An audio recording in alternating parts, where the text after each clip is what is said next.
السلام علیکم ورحمۃ اللہ تعالی وبرکاتہ۔ نحمده ونصلی ونسلم علی رسولہ الکریم، اما بعد فاعوذ باللہ من الشیطان الرجیم، بسم اللہ الرحمن الرحیم۔ ان اللہ وملائکتہ یصلون علی النبی یا ایہا الذین آمنوا صلوا علیہ وسلموا تسلیما۔ اللہم صلی علی سیدنا و مولانا محمد معدن الجود والکرم وآلہ الکرام وابنہ الکریم وبارک وسلم صلاۃ و سلاما علیک یا رسول اللہ صلی اللہ تعالی علیہ وسلم۔ تو وقف کے مسائل کے ضمن میں مسجد کے مسائل بیان کیے جا رہے ہیں، کیونکہ مسجد بھی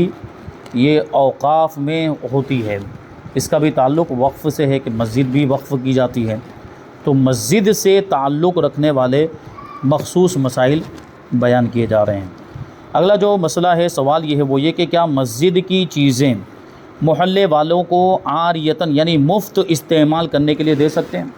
ایک تو ہوتا ہے اجرت پر دینا، کرائے پر دینا، اور اس سے پہلے آپ یہ مسئلہ جان چکے ہیں کہ مسجد کا جو حصہ ہے، کوئی بھی حصہ جس کو ایک بار مسجد بنا دیا گیا اس کو کرائے پر نہیں دیا جا سکتا۔ جیسے میں نے مثال دی تھی جماعت خانے کی یا مسجد کے صحن کی، جو نماز پڑھنے کے لیے بنایا گیا اس کو مسجد کر دیا گیا، تو اب وہ والا جو حصہ ہے وہ کرائے پر نہیں دیا جا سکتا۔ تو جب کرائے پر نہیں دیا جا سکتا ہے تو مفت استعمال کرنے کے لیے کیسے دیا جا سکتا ہے؟ جیسے مسجد کا کوئی حصہ کسی کو رہنے کے لیے دے دیا کہ تم یہاں پر رہو، اور اس کا کرایہ دینے کی بھی کوئی ضرورت نہیں ہے، اس کو کہیں گے عاریتاً دینا۔ تو جواب ہمیں سمجھ میں آ گیا خود ہی کہ جب کرائے پر نہیں دے سکتے تو عاریتاً کیسے دے سکتے ہیں؟ اسی کو کہتے ہیں کہ یہ حرام ہے، یہاں تک کہ ایک مسجد کا سامان دوسری مسجد کو عاریتاً دینا بھی ناجائز ہے، یعنی ایک مسجد کا سامان دوسری مسجد میں استعمال نہیں کر سکتے عاریتاً، یعنی مفت استعمال کرنے کے لیے نہیں۔ پہلے ہی بات بتائی گئی تھی کہ واقف کی غرض کی پابندی ضروری ہے، وہ وقف کرنے والے نے جس چیز کے لیے، جس مقصد کے لیے وقف کیا ہے، اسی چیز اور اسی مقصد کے لیے اس کا استعمال جائز ہے، اس سے ہٹ کر اس کا استعمال جائز نہیں ہوگا۔ تو اس مسجد میں اگر کوئی سامان وقف کیا ہوا ہے تو اسے یہاں سے اٹھا کر لے جا کر ہم دوسری مسجد میں استعمال نہیں کر سکتے۔ تو فرماتے ہیں کہ ایک مسجد کا سامان دوسری مسجد کو عاریتاً بھی دینا جائز نہیں، نہ کہ زید و عمرو کو، یہ سراسر وقف پر ظلم ہے، جو ایسا کریں وقف سے ان کا اخراج واجب ہے۔ یعنی متولی اگر ایسا کچھ کام کر رہے ہیں ناجائز طریقے سے، یعنی کسی کو استعمال کرنے کے لیے دے دیا، اب سوچیں آپ کہ ایک مسجد کی چیز دوسری مسجد میں استعمال نہیں ہو سکتی ہے، تو مسجد کے کسی حصے کو کوئی مفت کیسے استعمال کر سکتا ہے؟ یعنی رہنے وغیرہ کے لیے وہ کیسے استعمال کر سکتا ہے؟ اور جو اس طرح کی اجازت دے دے یا جو ایسا کریں گے ان کو مسجد سے نکالا جائے گا، یا جو استعمال کرنے لگ جائیں مسجد کے کسی حصے کو تو ان کو بھی وہاں سے نکالا جائے گا۔ متولی اگر اس کی اجازت دے رہا ہے، ٹرسٹی اگر اس کی اجازت دے رہا ہے، تو ایسے متولی کو اس کے عہدے سے ہٹا دیا جائے گا، اور اس کو ہٹانا واجب ہے، کیونکہ یہ خیانت ہو رہی ہے، یہ اس کی طرف سے خیانت، وقف کی جو وقف کے مسائل کا جو لحاظ کرنا چاہیے تھا وہ نہیں کر رہا ہے، اس لیے وہ خائن ہوا، خیانت کرنے والا ہوا، اور جو ایسا ٹرسٹی ہو اس کو ہٹا دینا، اس کو معزول کر دینا واجب ہے۔ اب آگے سوال ہے کہ مسجد پر مکان یوں وقف ہے کہ اس کا کرایہ مسجد میں خرچ ہوگا، وہ امام و مؤذن کو رہنے کے لیے دینا کیسا ہے؟ تو جواب، مسجد پر جو مکان اس لیے وقف ہے کہ اس کا کرایہ مسجد میں صرف ہوگا، یہ مکان امام و مؤذن کو رہنے کے لیے نہیں دے سکتے، اور اگر دے دیا تو ان کو رہنا منع ہے، یعنی امام اور مؤذن کو ایسے مکان میں رہنا منع ہے۔ وہی چیز آتی ہے بار بار، وہی ایک جو قاعدہ کلیہ بتا دیا گیا کہ واقف نے جس مقصد کے لیے اس کو وقف کیا اس کو اسی میں استعمال کیا۔ اب کرائے پر دینے کے لیے وقف کیا ہے تو اس میں رہنا جائز نہیں ہوگا، مؤذن اور امام کو رہنے کے لیے دینا جائز نہیں ہوگا۔ اب اس کا بالکل الٹا، آگے والا جو سوال ہے اس کا بالکل برعکس ہے، وہ یہ ہے کہ ایک مکان مسجد کے کام کے لیے، مثلا امام و مؤذن کی رہائش کے لیے وقف ہے، کیا اسے کرائے پر دے کر اس کی آمدنی مسجد پر لگا سکتے ہیں؟ تو پہلے والے مسئلے سے اس کا حکم معلوم ہو چکا ہے۔ تو جواب ہے کہ جو مسجد پر اس کے استعمال میں آنے کے لیے وقف ہیں مکان، انہیں کرائے پر دینا لینا حرام، کہ جو چیز جس غرض کے لیے، جس مقصد کے لیے وقف کی گئی، دوسری غرض کی طرف اسے پھیرنا ناجائز ہے، اگرچہ وہ غرض بھی وقف کے ہی فائدے کے لیے ہو، کہ شرط واقف مثل نص شارع واجب الاتباع ہے۔ کیا مطلب ہوا کہ واقف نے جو شرط لگائی، واقف نے جو اپنا مقصد بیان کر دیا ہے کہ میں نے یہ مکان یا یہ دکان کرائے پر دینے کے لیے ہی وقف کی ہے، تو اب اس کی پابندی اس طرح لازم ہو جاتی ہے جس طرح قرآن کی آیت کی پابندی لازم ہے۔ قرآن کی آیت پر عمل کرنا یا حدیث پر عمل کرنا کیسے لازم ہو جاتا ہے؟ یعنی وہ آیتیں جو معمول ہیں جن پر عمل کرنا ہے، اور وہ حدیث سے جو معمول ہیں، جس طرح قرآن و حدیث پر عمل کرنا ضروری، ایسے ہی وقف کرنے والے کی جو شرط اس نے لگائی ہے یا جو مقصد اس نے بیان کیا، اس کی پابندی بھی لازم ہوگی۔ کتنا سخت حکم ہے! تو جو بھی جس مقصد کے لیے، جیسے اب یہاں پہ وہی بات چلی کہ کرائے پر چلانے کے لیے مکان دیا گیا تو اب اس میں رہنا جائز نہیں، رہنے کے لیے دیا گیا امام و مؤذن کو تو اب اس کو کرائے پر چلانا جائز نہیں ہے، تو اس غرض کی پابندی کی جائے گی۔ آگے سوال ہے کہ مسجد یا مدرسہ ابھی موجود نہیں ہے، ان پر کوئی جائیداد وقف کی تو کیا حکم ہے؟ کیا مطلب ابھی بات چل رہی ہے، ابھی تجویز رکھی گئی ہے، ابھی جو ہے کہ پروپوزل رکھا گیا ہے کہ ایک مدرسہ بنانا ہے یا ایک مسجد بنانی ہے، لیکن مسجد ابھی بنی نہیں ہے، مدرسہ بھی بنا نہیں ہے کہ کسی نے آ کر یہ بات کہی کہ ٹھیک ہو چلے آپ لوگ مسجد بنا رہے ہیں یا مدرسہ بنا رہے ہیں تو یہ مکان لے لو، یہ دکان لے لو، اور اس کو جو ہے کہ مسجد کے لیے وقف کیا جاتا ہے یا اس کو جو ہے کہ مدرسے کے لیے وقف کیا جاتا ہے۔ تو ابھی تو مدرسہ موجود ہی نہیں ہے، ابھی تو مسجد موجود، ابھی تو صرف پلاننگ چل رہی ہے، منصوبہ بندی چل رہی ہے، اور کسی نے آ کر جو ہے کہ یہ جائیداد کو وقف کر دیا اس مدرسے کے لیے اور اس مسجد کے لیے جس کا ابھی وجود ہی نہیں ہے، تو ایسی صورت میں کیا حکم ہوگا؟ تو جواب دیتے ہیں کہ مسجد یا مدرسے پر کوئی جائیداد وقف کی اور ابھی تک وہ مسجد یا مدرسہ موجود بھی نہیں ہے، مگر اس کے لیے جگہ تجویز کر لی گئی کہ یہاں پہ مدرسہ بنے گا، جگہ فکس کر لی گئی ہے کہ یہ جگہ ہے یہاں پر مسجد بنے گی، یہ جہاں پر مدرسہ بنے گا، تو یہ وقف صحیح، یعنی وہ جو جائیداد الگ سے وقف کی جا رہی ہے وہ وقف صحیح ہے۔ لیکن اب سوال یہ پیدا ہوتا ہے کہ جب وہ اس جائیداد کا وقف صحیح ہو گیا اور اس کی آمدنی آئے گی تو مسجد تو موجود ہے ہی نہیں، مدرسہ تو موجود نہیں ہے، تو اس کی آمدنی کہاں لگائیں گے؟ سوال یہ،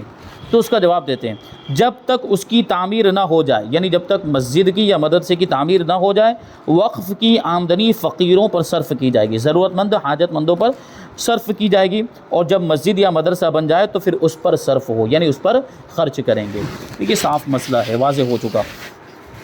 آگے سوال ہے کہ متولی نے اگر مؤذن یا خادم وغیرہ کی تنخواہ زیادہ رکھ دی تو کیا حکم ہے؟ کیا مطلب ہوا کہ مؤذن عام طور پر اس کو جتنی تنخواہ دی جاتی ہے، یا کوئی خادم ہے یعنی مسجد کی خدمت کرنے کے لیے رکھا ہوا ہے، جیسے جھاڑو دینے کے، صاف صفائی کرنے کے لیے رکھا ہوا ہے، تو اس کو عام طور پر اتنا کام کرنے کی تنخواہ، اگر دوسری جگہ وہ اتنا کام کرتا تو اتنی ملتی، اس سے زیادہ تنخواہ وہ دے رہا ہے۔ جیسے مثال کے طور پر اس کو 6,000 روپے، اگر اتنا کام وہ دوسری جگہ کرتا تو اس کو 6,000 روپے ملتے اسی علاقے میں، اطراف میں، لیکن یہاں جب کام کر رہا ہے تو اس کو وہ دے رہا ہے 8,000 روپے یا اس سے بھی زیادہ دے رہا ہے، تو ظاہر سی بات اس کا تو اختیار نہیں ہے نا متولی کو تو اس کا اختیار ہے کہ واجبی جو کرایہ بنتا ہے، واجبی جو مزدوری اور اجرت بنتی ہے وہ دی جائے گی، جو بھی اس کی تنخواہ واجبی تنخواہ ہو عام طور پر جو چلتی ہے۔ تو بات واضح ہو گئی۔ جواب دیتے ہیں کہ مؤذن اور جاروب کش یعنی جھاڑو لگانے والا، صاف صفائی کرنے والا، ان کو متولی اسی تنخواہ پر نوکر رکھ سکتا ہے، یعنی کام کرنے کے لیے رکھ سکتا ہے جو واجبی طور پر ہونی چاہیے، یعنی جو عام طور پر تنخواہ چلتی ہے اتنی تنخواہ پر ان کو رکھ سکتا ہے، اور اگر اتنی زیادہ تنخواہ مقرر کر دی جو دوسرے لوگ نہ دیتے تو مال وقف سے اس تنخواہ کا ادا کرنا جائز نہیں ہے، کیونکہ اب یہ اس کی طرف سے خیانت ہو گئی۔ وہ 6,000 پر دوسرے لوگ رکھتے ہیں، یہ 8,000 روپے رکھ رہا ہے، تو یہ خیانت کر رہا ہے نا، گویا کہ وقف کے مال کو یوں ضائع کر رہا ہے، برباد کر رہا ہے۔ جب 6,000 میں کام چل رہا ہے تو 8,000 میں دینے کی کیا ضرورت ہے؟ اور اگر دے گا یہ، یعنی اتنی زیادہ تنخواہ کسی کو دے رہا ہے تو تاوان دینا پڑے گا، اس کے مال سے اتنا لیا جائے گا، بلکہ اگر مؤذن وغیرہ کو معلوم ہے کہ مال وقف سے یہ تنخواہ دے رہا ہے تو اس کے لیے لینا بھی جائز نہیں۔ ہاں جو اس کی واجبی بنتی ہے اتنی تنخواہ لے سکتے ہیں، لیکن یہ اتنی زیادہ مقرر کرتی ہے اس کے لیے تو اس کے لیے لینا جائز ہی نہیں ہے۔ سوال کہ مسجد کا متولی ان پڑھ ہے تو کیا حساب و کتاب کے لیے نوکر رکھ کر اسے مال وقف سے تنخواہ دے سکتے ہیں؟ کیونکہ مسجد ہے یا دوسرا کوئی بھی وقف کی کوئی چیز ہے جیسے مدرسہ وغیرہ، تو اس میں حساب و کتاب کی ضرورت پیش آتی ہے، کتنا مال آیا، کتنا مال خرچ ہوا، کتنے روپے پیسے کے معاملات، وہ سارا حساب کتاب رکھنا پڑتا ہے، سب لکھنا پڑتا ہے۔ اب وہ لکھنے کے لیے، حساب و کتاب رکھنے کے لیے آدمی کا پڑھا لکھا ہوا ہونا ضروری ہے، تو ایسے ہی لوگوں کو متولی بنانا چاہیے جو حساب کتاب کر سکیں، لیکن ایک ایسے شخص کو متولی بنا دیا گیا ہے جو حساب کتاب کرنا نہیں جانتا، وہ ان پڑھ ہے، تو اس نے کیا کیا، اس کام کے لیے کسی کو کرائے پر رکھ لیا، مزدور رکھ لیا، نوکر رکھ لیا کہ تم حساب و کتاب کر کے دینا، تم کو میں مال وقف سے جو بھی مسجد کا مال ہے یا مدرسے کا مال اس میں سے اتنی تنخواہ دوں گا، تو کیا ایسا کرنا جائز ہے؟ جواب: متولی مسجد بے پڑھا شخص ہے، ان پڑھ ہے، اس نے حساب کتاب کے لیے ایک شخص کو نوکر رکھا تو مال وقف سے اس کو تنخواہ دینا جائز نہیں ہے، یعنی وہ نوکر کو تنخواہ نہیں دے سکتا، یہ جائز نہیں ہے، کیونکہ وہ اس کو متولی رکھا گیا ہے نا، تو اس کے معاملات ہوں گے جو بھی، یہ دوسرے کو تھوڑی کرائے پر رکھ سکتا ہے اور اس کو مال وقف سے وہ نہیں۔ ہاں، جہاں تک یہ متولی کو تنخواہ دینے کا معاملہ ہوتا ہے کہ متولی اگر اس کے لیے محنت کر رہا ہے، وقت دے رہا ہے، تو وہ اپنی محنت کے بدلے میں تنخواہ یا کچھ سیلری مقرر کر سکتا ہے کہ نہیں کر سکتا، انشاءاللہ تبارک و تعالیٰ اس کا تفصیلی حکم آگے آئے گا۔ آگے سوال ہے کہ مسجد کی زائد آمدنی سے مسجد کی آمدنی کے لیے دکان یا مکان خریدا جا سکتا ہے اور کیا بعد میں اسے بیچ سکتے ہیں؟ جیسے مسجد ہے اور اس کی آمدنی کچھ زیادہ ہو گئی اوقاف سے اور کچھ اچھی خاصی رقم جمع ہو گئی ہے، تو اب اس رقم سے دوسرا مکان خریدنا چاہتے ہیں مسجد کے لیے ہی، یا کوئی دکان خریدنا چاہتے ہیں، تو اس آمدنی سے خریدا جا سکتا ہے کہ نہیں؟ اور ایک بار خرید لیا گیا تو کیا وقف کی طرح اس کا حکم ہو جائے گا؟ یعنی جو مکانات وقف ہوتے ہیں، جو دکانیں وقف، ان کو کبھی بیچا نہیں جا سکتا، تو کیا جو مکان وقف کی آمدنی سے خریدا جائے گا یا جو دکان وقف کی آمدنی سے خرید جائے گی اس کا بھی وہی حکم ہو جائے گا، یعنی وہ بھی وقف ہو جائے گا، اس کو بعد میں بیچ سکتے کہ نہیں بیچ سکتے؟ یہ بہت اہم سوال ہے۔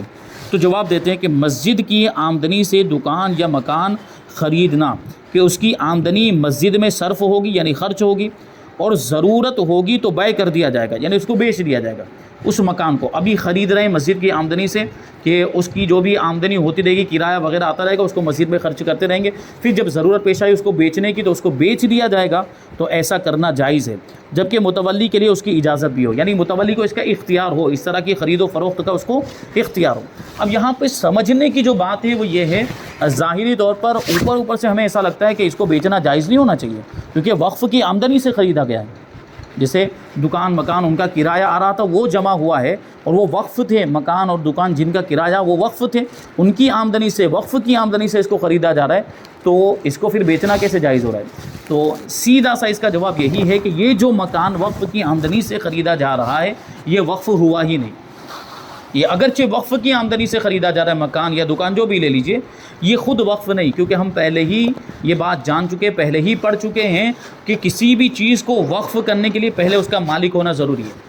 یہ بات آئی تھی کہ نہیں؟ کسی بھی چیز کو وقف کرنے کے لیے پہلے اس کا مالک ہونا ضروری ہے۔ اب یہاں پہ وقف کی آمدنی سے جو مکان خریدا جا رہا ہے اس کا کوئی مالک ہے؟ کوئی مالک نہیں، کیونکہ وقف کی آمدنی کا کوئی مالک نہیں ہے، اور اسی آمدنی سے وہ مکان خریدا جا رہا ہے تو اس مکان کا بھی کوئی مالک نہیں، تو اس کو وقف کریں گے تو وقف درست ہوگا ہی نہیں، اس کا مطلب یہ ہے کہ وہ مکان وقف ہوا ہی نہیں۔ ہاں، جہاں تک اس کی آمدنی کو مسجد میں خرچ کرنے کا معاملہ ہے تو جس طریقے سے وقف کی آمدنی مسجد میں خرچ ہو سکتی ہے، اس مکان کے ذریعے سے جو آمدنی ہو رہی وہ بھی مسجد میں خرچ ہو سکتی ہے، تو خرچ کرنا جائز ہے۔ اسی وجہ سے بعد میں اس کو بیع کرنا بھی جائز ہے، کیونکہ یہ مکان وقف ہوا نہیں، اگر یہ وقف ہو جاتا تو اس کی خرید و فروخت ہی جائز نہیں ہوتی، اس کو بعد میں بیچنا ہی جائز نہ ہوتا، اس کو جو بعد میں بیچنا جائز ہو رہا ہے اس کی وجہ یہی ہے۔ فتاوی رضویہ میں ہے کہ وہ تمام اشیاء جو متولی بطور خود مسجد کے مال سے آمدنی مسجد بڑھانے کو خریدے، ان کی بیع کا بشرط مصلحت وہ ہر وقت اختیار رکھتا ہے، یعنی مسجد کی آمدنی سے جو بھی خریدا گیا، جو کچھ بھی مسجد کی آمدنی بڑھانے کے لیے جو کچھ بھی خریدا گیا، مکان دکان وغیرہ، اور اس میں اگر مصلحت ہو، اس کو بیچنے میں کوئی مصلحت ہو،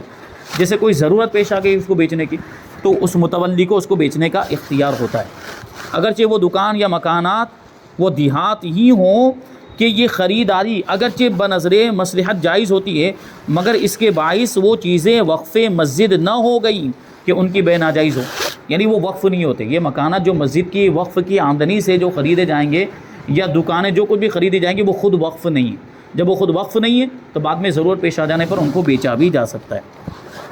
آگے سوال ہے کہ مسجد کے لیے اوقاف ہیں مگر کوئی متولی نہیں، اہل محلہ میں سے ایک شخص اس کی دیکھ بھال اور کام کرنے کے لیے کھڑا ہو گیا اور اس وقف کی آمدنی کو ضروریات مسجد میں صرف کیا تو کیا حکم ہے؟ کیونکہ یہ سارے جو اختیارات ہیں، مسجد کا حساب و کتاب رکھنا اور اس کی آمدنی کو دیکھنا اور اس کے اخراجات، مطلب کون سے خرچے کہاں پر کون سا روپیہ پیسہ لگانا ہے، یہ سب اختیار کس کو ہوتا ہے؟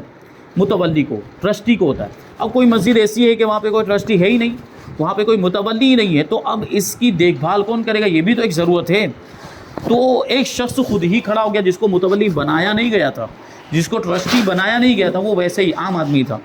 اور وہ مسجد کی دیکھ بھال کرنے لگ گیا اور کیا کرنے لگ گیا، وقف کی آمدنی کو مسجد کی ضرورتوں میں خرچ کرنے بھی لگ گیا، حالانکہ وہ متولی نہیں ہے، غیر متولی ہے، تو اس کے لیے یہ کام کرنا جائز تھا کہ نہیں تھا؟ متولی تو کر سکتا تھا لیکن یہ متولی نہیں ہے۔ تو جواب، مسجد کے لیے اوقاف ہیں مگر کوئی متولی نہیں ہے، اہل محلہ میں سے ایک شخص اس کی دیکھ بھال اور کام کرنے کے لیے کھڑا ہو گیا اور اس وقف کی آمدنی کو ضروریات مسجد میں اس نے صرف کیا تو دیانتاً اس پر تاوان نہیں ہے، یعنی حقیقت کے اعتبار سے دیکھا جائے تو اسے اس چیز کا اختیار نہیں تھا کہ وہ مسجد کا جو آمدنی کی جو مال ہے، جو اس کی آمدنی ہوئی اس کو خرچ کرنے لگ جائے، کیونکہ وہ متولی نے، اس کو اس کا اختیار نہیں تھا، تو اس پر تاوان ہونا چاہیے کہ جو چیز جس چیز کا اسے اختیار نہیں وہ ایسا کام کر رہا ہے، لیکن یہاں پر ضرورت ہے۔ یہاں پر دیکھیں کہ اگر وہ یہ کام نہیں کرے گا تو کیا ہو جائے گا، وہ مال ضائع ہو جائے گا، یا اس کی دیکھ بھال کون کرے گا؟ مسجد کے جو اوقاف ہیں۔ تو یہاں پر دیانتاً اس پر تاوان نہیں ہے کیونکہ اس نے ضرورت کو دیکھتے ہوئے ایسا کیا ہے۔ اور ایسی صورت کا حکم یہ ہے کہ قاضی کے پاس درخواست دے۔ کیا مطلب ہوا کہ اگر اوقاف ہیں اور اوقاف کا کوئی متولی نہیں، کوئی ٹرسٹی نہیں ہے، تو پہلے کیا کرے، وہ ڈائریکٹ خود جو ہے کہ وہ ساری چیزوں کو اپنے ہاتھ میں نہ لے لے، حساب و کتاب کو، بلکہ پہلے کیا کرے، قاضی کے پاس جا کر اجازت مانگے۔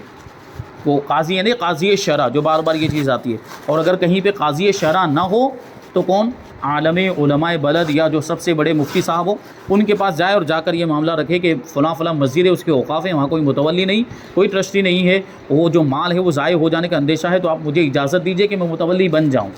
تو وہ اجازت، یا یہ کہ مجھے دیکھ بھال کی اجازت دے دی جائے، وہ اس کی آمدنی کو اس کی ضرورتوں میں خرچ کرنے کی اجازت دے دی جائے، تو جا کر وہاں پہ درخواست پیش کرے قاضی کے پاس، وہ متولی مقرر کر دے گا، یعنی قاضی اپنی ثوابدید کے مطابق وہ دیکھے گا کہ کس کو متولی بنانے جیسا ہے، وہ اس کو متولی بنا دے گا، اب جب متولی بن گیا تو وہی ساری ذمہ داریاں دیکھے گا۔ مگر چونکہ آج کل یہاں اسلامی سلطنت نہیں ہے، یعنی ہندوستان میں اسلامی حکومت نہیں ہے، اور نہ ہی کوئی قاضی ہے، یہاں پر قاضی اس طرح عام طور پر ملتے ہی نہیں، یہ قاضی جو ہے عام طور پر اسلامی حکومت کی طرف سے مقرر کیے جاتے تھے، وہ قاضی شرع جو شریعت کے فیصلے کیا کرتے تھے، لیکن اب ایسا ہوتا نہیں، عام طور پر یہ قاضی شرع ملتے نہیں ہیں۔ تو اب تو کون سے قاضی رہ گئے، یا تو نکاح والا قاضی رہ گیا یا چاند والا قاضی رہ، بس یہی دو طرح کے قاضی ملیں گے، ورنہ جو پرانے زمانے میں جو قاضی ہوتے تھے، جو شریعت کے فیصلے نافذ کیا کرتے تھے، ہر معاملے میں ان کی طرف رجوع کیا جاتا تھا، اس طرح کے قاضی اب نہیں ملتے۔ تو اس مجبوری کی وجہ سے اگر خود اہل محلہ کسی کو منتخب کر لیں کہ وہ ضروریات مسجد کو انجام دے تو جائز ہے،